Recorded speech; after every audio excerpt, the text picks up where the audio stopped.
అందరికీ నమస్కారం అండి. ఇట్లు మీ కృష్ణవేణి ఛానల్. ఈరోజు కథ కోతులు చేసిన శివరాత్రి ఉపవాసం.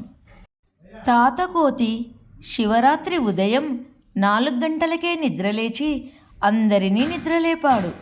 అందరూ తొందరగా కాలకృత్యాలు తీర్చుకొని కోనేరులో స్నానం చేశారు. అందరికీ ఇది బాగానే ఉంది, కానీ పిల్లకోతికి కొంచెం ఇబ్బందిగా ఉంది. గుడిలోకెళ్ళి దేవునికి దండం పెట్టుకొని ముఖానికి విభూది పట్టించుకొని గుడికి కొంచెం దూరంలో ఒక బండ మీద గుండ్రంగా కూర్చున్నాయి. తాత అందర్నీ ఓం నమఃశివాయ పలకమన్నాడు.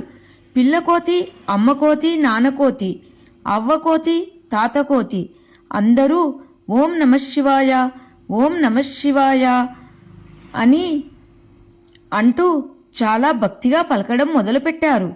తన వాళ్ళు మనుషుల కంటే చాలా భక్తితో శివనామ జపం చేస్తున్నారని తాత చాలా గర్వపడ్డాడు.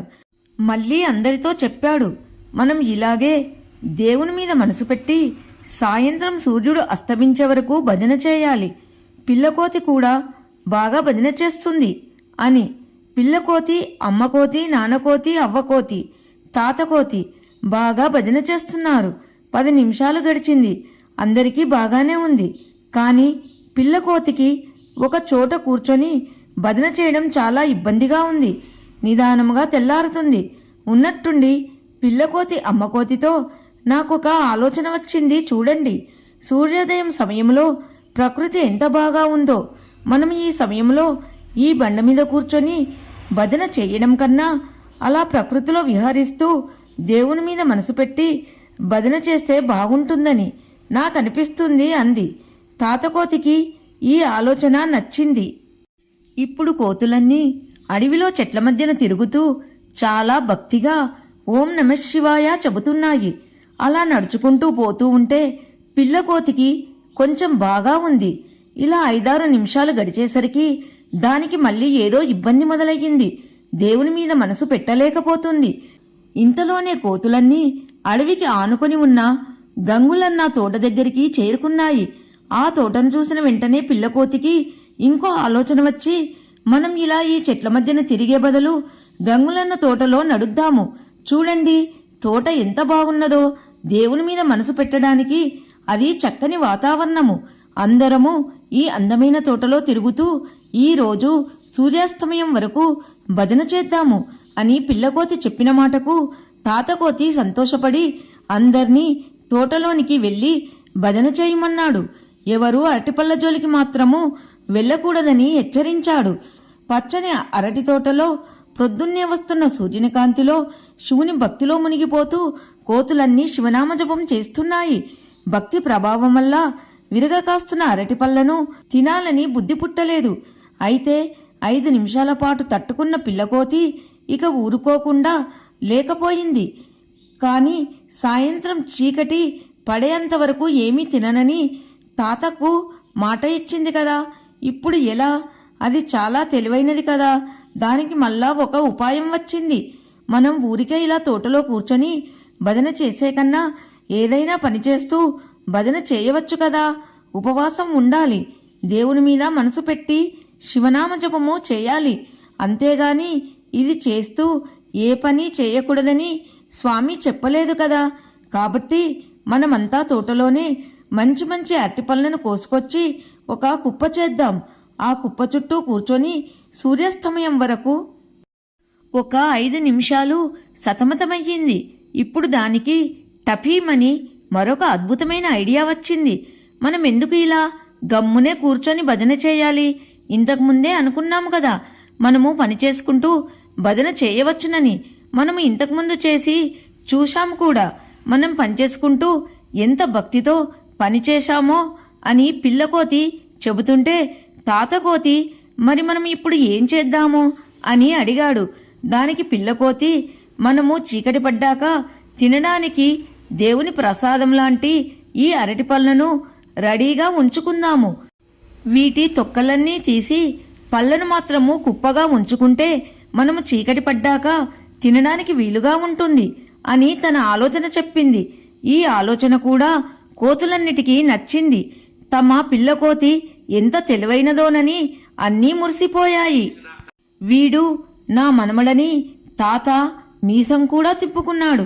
అట్టిపళ్ళ చుట్టూ కూర్చొని కోతులన్నీ చాలా భక్తి శ్రద్ధలతో శివనామం పలుకుతూ పనిచేయడం మొదలుపెట్టాయి.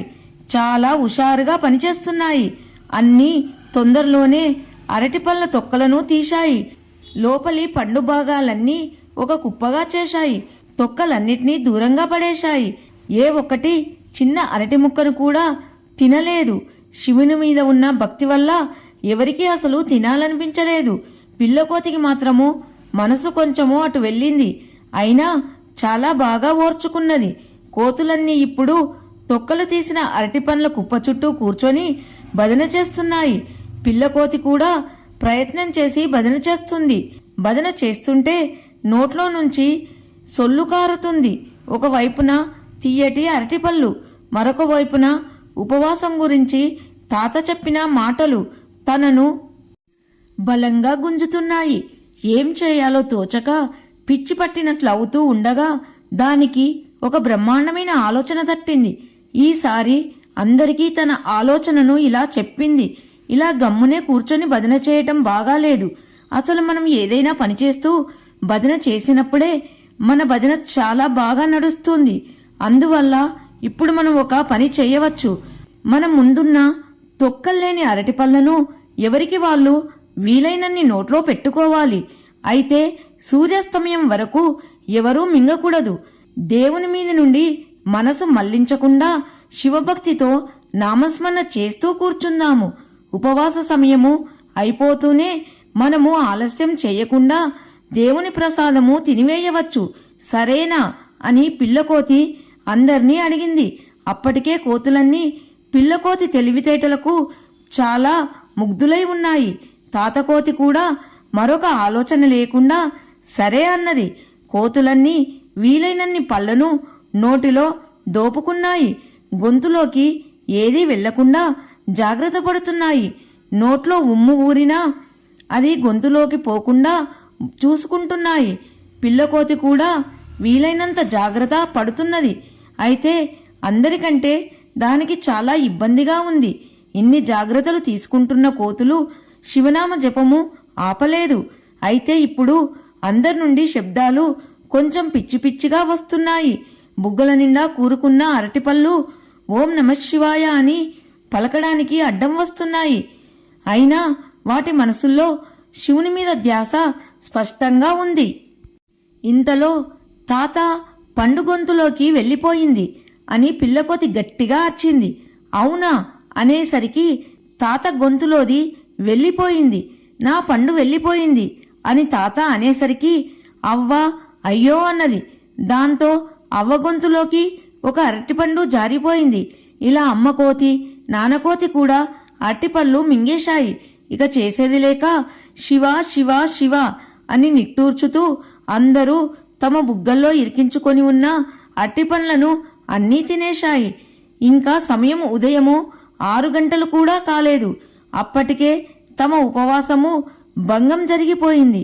శివరాత్రి పుణ్యఫలాన్ని దక్కించుకునే భాగ్యము కలగలేదని తాతకోతి అవ్వకోతి అర్ధగంట సేపు ఏడ్చారు. అమ్మకోతి నాన్నకోతి కూడా పెద్దోళ్ల బాధను చూసి ఏడ్చారు. దీనికంతటికీ తననే బాధ్యుని చేస్తారని భయముతో పిల్లకోతి ఇంకా బిగ్గరగా ఏడ్చింది. పొద్దున్నే కోతుల ఏడుపులు విని గంగులన్న ఒక పెద్ద దుడ్డుకర్ర తీసుకొని కోతుల దగ్గరకు వచ్చాడు.